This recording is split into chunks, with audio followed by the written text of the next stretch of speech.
place will be your tomb.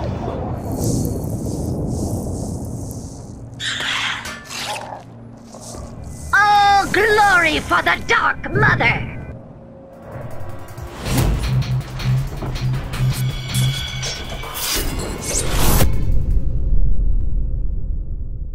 Welcome, ladies and gentlemen, I am SocioPsycho, and this is Mob Reviews, and today we're going to look at Tormentum Dark Sorrow. This is created by Oh No Studios, available for PC and Mac. It is a 2D point-and-click adventure, but one that we do not get to see very often in any genre. A very dark and maleficent hold, a not per se gothic, but a very corrupted and potentially evil experience and world. One of an art style of beauty and elegance, but of darkness. How well does it actually pull the gameplay that it has off? And that's what we'll dive into here today. Now we are going to begin in the options menu, and it's very simplistic. You have a wide berth of choices on your languages. It just goes directly to full screen, as I've been playing at 1920 by 1080. The game has been running at 30 to 40 frames per second, as it is a very simplistic, demanding game. That shouldn't be a problem, as the majority of what you see is artistic background. It's nice to have music and sounds on different sliders. There is no voice acting in the game. Everything is in written dialogue. I have not experienced any crashing, tearing, or clipping. Performance-wise, it's run without a hitch. There's been no problem in that regard. So when we dive into the game of what is Tormentum Dark Sorrow, well, the game itself is very simplistic, down to its interface, as you can see that you have your main character and the environment upon which you are in. On the bottom right corner, you have a box and a little inventory. When you open it up, inventory items come out, and those are the items that you'll be using throughout the game in different variations of the stages through puzzles. So as you can see right off the bat, it's very clean interface, it's interesting art style, which leads us to talk about the main factor of what is the story. What is going on and why are you here? So when we dive into what the story is, or maybe a better question would be, what is the relevance of the story upon the player? Well, you start off as a prisoner, taken to some fortress, crossing on an airship over a wasteland of quite literally torment, pain, and death. The game itself is split up into 3 zones. You have the first zone, which is escaping from this castle of doom, this fortress of purgatory. Your second is crossing the wasteland, followed by your third zone and task, which is traveling to the northern lands in order to find redemption for what they don't exactly say. And this is where the confusion in the story actually comes across, and not as a benefit to the player. When you begin, there is some dialogue, but it becomes evidential that you have some sort of amnesia. So it is understandable that certain elements of the story will not be relevant to the player until later stages of the game. But it doesn't do a good enough job, I personally feel, in correlating the momentum in the story throughout the entire game. It's pretty obvious and self-evidential that your main goal while in the castle is to escape from the castle. So the heavy burden of a story of who am I, why am I here, does not really matter all that much, because your single purpose is to survive, to live, to escape. But once you do escape and you get to the wastelands, it seems less like the story is carrying you over and more like an inconveniential expression of continuous tasks that you need to do in order to progress the game, without really telling you why that you need to do these things. I need to get across the wastelands because they're wastelands. Okay, evidential there, but where are you going to go and why are you going to go there? Why do I need to go to the north? Why can't I go back to wherever I originally came from before I got captured and brought onto this airship? While there is a certain level of amnesia, it doesn't help the player in a progressional sense to feel motivated throughout the game. There's always this question as if I'm missing some sort of lore, or I'm missing a dialogue, or maybe for some reason I blacked out and half the game went by and I'm like, oh wait, what happened? Because that's sort of a feeling I have here. There's too many questions and not enough answers, and while at the end of the game some of these are alleviated, in the story. So the story in the end of the game, while I won't spoil anything, does make a little more sense and wrap itself together. It doesn't fix the interactive expression that a game is supposed to be. The motivation, the enthrallment, the excitement, the purpose behind the story, the reason, the lore, the why, and everything else of this world.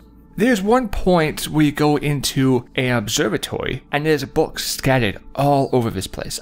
I opened up and read every single book that it would let me read. And while it offered little characteristical traits on some of the creatures or beings that you see in the world, it had no lore, it had no backstory, it had no curiosity, it had no who built this castle, where did they come from, why did they build it, what happened to the builders, who are the controllers, what is the hierarchy, why are these people evil, why did they take me, are we on some sort of crusade, is it religious, is it science-based, what is the purpose here, what is the goal, what is the motivation behind the darker elements of a world. And the world just continues to leave you with a notion that is empty.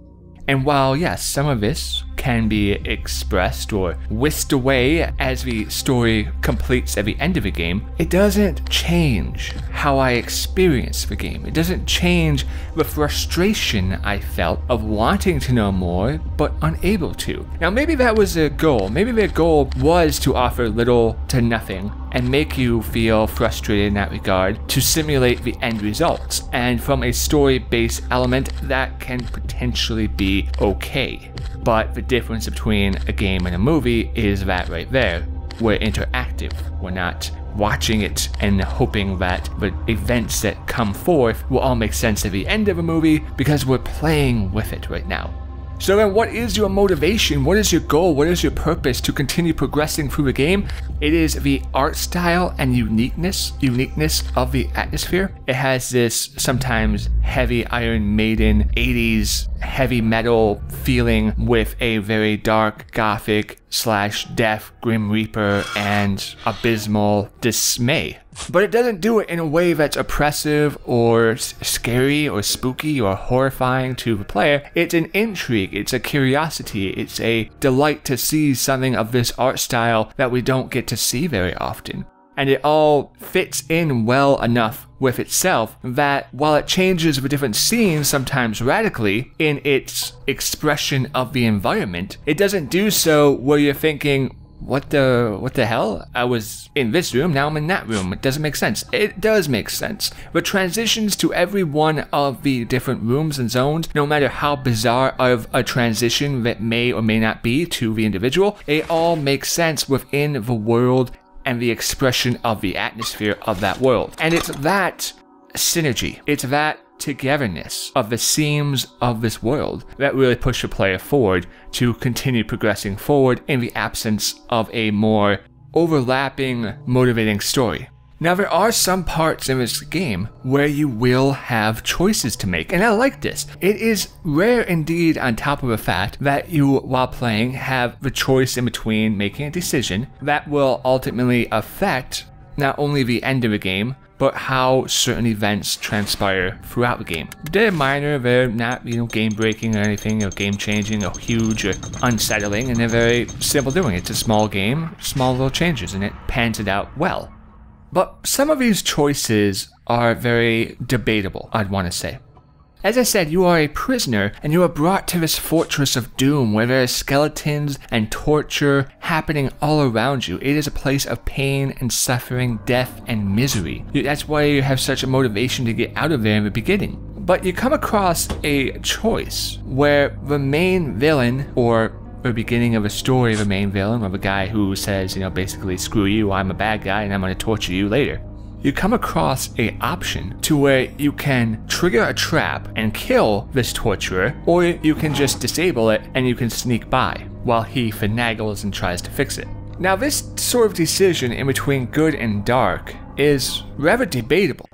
Here you have somebody who delights in the pleasure of tearing off the flesh of other people, impaling them, and doing a numerous assortment of medieval torture techniques upon his victims. Is killing him really that evil? And it's rather debatable. Yes, there are certain situations where if you open up a cage of a fellow prisoner into spikes, Okay, that was kind of a dick move and you're probably not the nicest person and maybe a little evil. I mean, take it further. You have the option of drowning another prisoner. Okay, is there any gain to drowning him? No, that's pretty fucked up. That's evil. And there's another option in between killing an innocent woman or letting her go. So you see what I'm saying here when you correlate your good decisions with actions against people who are good versus an evil decision versus somebody who is so much more dark, evil, angry, and painful to the world around him.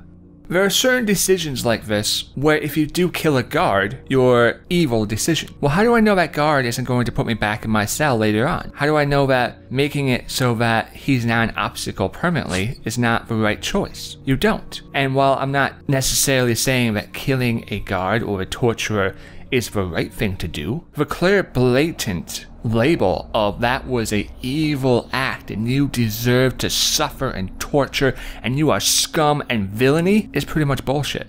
Some of the decisions that you make throughout the game do add well together and it does make a feeling of, hey, you know what, this kind of makes sense. And they hit that on the decisions in between dealing with innocent people or people with trouble. Do you want to be a self-motivated kind of jerk?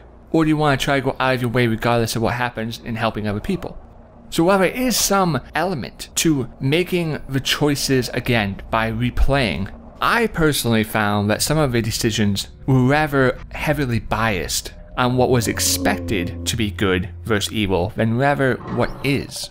But how do you move around this world and how is the gameplay of the world? And that is rather an important question. When we talk about point and clicks, there's a couple different styles of point and click, and this one is more heavy on the puzzle element. Now there are scavenging elements in any point and click adventure, and while those may be limited in comparison when you have puzzles into a ratio, the majority of items that you have to scavenge in quest, I would say 75% of the items that you need for X quest come from the previous quest or puzzle solvement that you did. So there's only really 25% of the items in the game which you need to find first in order to then start on your rotation, meaning that it relies more on puzzles and quick little mini games rather than a find the safety deposit box in a room of 500 safety deposit boxes.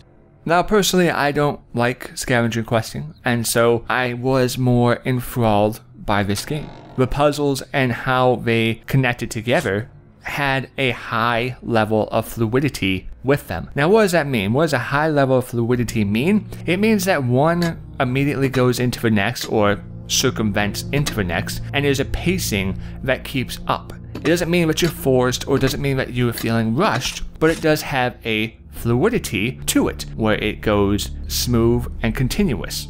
As you find one puzzle, you say, hey, I have this one item, I wonder what I can do with it. Hey, it makes sense to put this item with that item. That gives me another item that I need for a third item, which goes to a fourth item that, hey, gets me the sixth and seventh item for the first item. And you're like, well, what? Simplistically put, the game does not make you have to scavenge around for what you need to solve a quest. There are a couple points, as I said, 25%, where you do need to find a certain map or a guide or a manual of sorts in order to progress to get that first piece. But they're not so bad that they make you get stuck.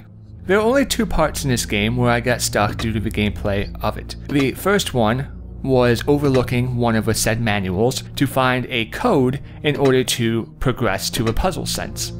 I wasn't sure exactly where the code was or exactly what I was supposed to look at, which kind of transmitted over into the story element because it doesn't really express most of the time what it wants from you. Sometimes it does. Some of the bigger plot points, it does say, hey, you need to do this, and it's like, I gotcha, and it's pretty obvious. But it's easy to overlook one small thing here and there, potentially. The second time I got stuck was simply a very confusing music puzzle game that was reversed upside down. I found it to be a difficult puzzle because I'm not really that great with the music-based puzzles. Doesn't mean I don't appreciate them, but that one was definitely more hard for me rather than anything else, because not only was it one of the harder puzzles in its own right, but then it was music on top of that, which was more of a negative dice roll factor for me on a personal note. The thing to know, though, about how the puzzles sync together is that they don't disrespect your time. They don't make you feel stupid, as the game's difficulty is more of a beginner to an advanced. If you have beginner, advanced, expert, and master, if you have 4 categories of difficulty that you can rely yourself in, this game will be enjoyed by the first 3 of those, given obviously a personal preference to puzzle-based style games. But it is one of those games where it's pretty simplistic if you're new to figure out what's going on without having too many areas of stuck, and if you are advanced or an expert, that it's not so grating on its pacing or lack of certain other elemental factors, such as an overlapping story or sense of motivation, that it slows you down in a grinding sense of, well, what do I do now? You're able to go through it fairly fast without any worries. If you are a master of the point-and-click adventures, this is where you might actually feel in the gameplay that it's not really that much for you because it doesn't offer that level of difficulty. It doesn't offer that level of intrigue or challenge. So at the end of the day, the game itself is rather simplistic. The point-and-click mechanics work perfectly with each other. There's no confusion on the interface, it's very simplistic as to where you need to go. The levels and design of how everything fits together and the intricacy all are beautifully done. There's a couple dry spots that may make you think because you overshot something or you didn't really find out that one manual, but other than that, the game works well with itself.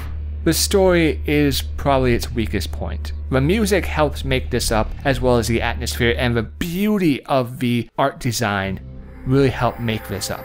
But there is no sense of real purpose. And while it ties in towards the end, having a real understanding of what's going on or a background or anything else can be a little grating on wanting to know more about your environment. So ladies and gentlemen, this Tormentum Dark Sorrow is an easy recommend. It gives you about 2 to 5 hours depending on your skill level and replayability option with Steam achievements. I enjoyed my time in it. I did feel cheated a little bit here and there in some of my decisions and in the story, but when it comes down to the baseline mechanics of the game and how it works, it did it very well, and I was very pleased with the time I spent in it. I never felt that it was being rude or disrespectful to me or my time, and it rewarded my progress in a sense with a obvious chapter progression. I have been SocioPsycho, this has been Mob Reviews. I hope this has been a help to you. Subscribe, check more videos, and I'll see you next time.